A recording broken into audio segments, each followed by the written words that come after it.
અહીંયા બેઠેલા બધાને અનુભવ છે કે તમે ન્યૂઝપેપરનો એક ખરાબ અશ્લીલ ફોટો જોયા પછી તમારા મનમાં ફેરફાર થાય છે કે નહીં કોઈને કહેતા નહીં, જરા નોંધજો.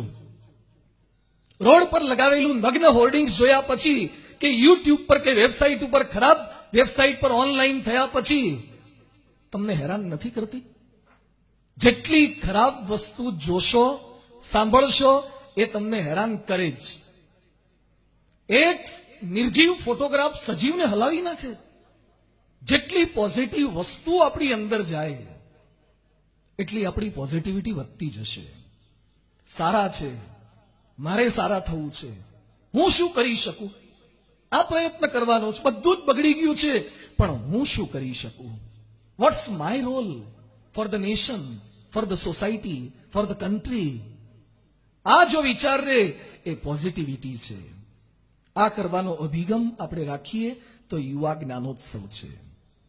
કોઈકમાં હોય નેગેટિવિટી તો હોય, એને ન જોઈએ. પાઇનેપલ બહારથી રફ છે, કાંટાવાળું છે, વાઘે એવું છે, પણ પાઇનેપલના કાંટા કાઢી નાખો અને પછી જો એના પીસ બનાવીને મોઢામાં મૂકવામાં આવે તો મજા આવે એવું છે. નેગેટિવિટી કાઢી નાખી, પોઝિટિવિટી રાખી. નાળિયેર બહારથી કેવું છે, બહુ બરછટ છે, એની છાલ કાઢી નાખી, એને તોડી નાખી, અંદરથી કોપરું ખાધું, નેગેટિવિટી કાઢી નાખી અને પોઝિટિવિટી લઈ લીધી. અરે લીલું નાળિયેર હોય, લીલું નાળિયેર તો તૂટે એવું નથી, માથામાં મારે તો માથું ફોડી નાખે એવું છે. તમે આખી નેગેટિવિટીને ડિસ્ટર્બ ન કરી, એક કાણું પાડ્યું, સ્ટોન નાખી અને જેટલી પોઝિટિવિટી હતી એટલી બહાર ખેંચી લીધી, નેગેટિવિટીને જવા દીધી. તમે તમારી આજુબાજુમાં જેટલું કામ લાગે એટલું જ રાખો છો તો તમારી આજુબાજુના માણસોમાં કે દુનિયામાં ભલે ને ખરાબ દેખાય, જેટલું કામ લાગે છે એટલું જ રાખો ને. શા માટે ચિંતા કરો છો? દુનિયા બગડી ગઈ છે, જમાનો બગડી ગયો છે, દેશ બગડી ગયો છે.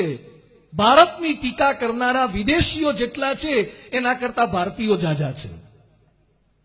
ભારતની ટીકા કરનારા જેટલા વિદેશીઓ છે એના કરતા ભારતીયો જાજા છે. આપણને જ આપણા દેશની અસ્મિતા ના હોય. એની વચ્ચે પોઝિટિવિટી તે ફર્સ્ટ કોન્સેપ્ટ છે.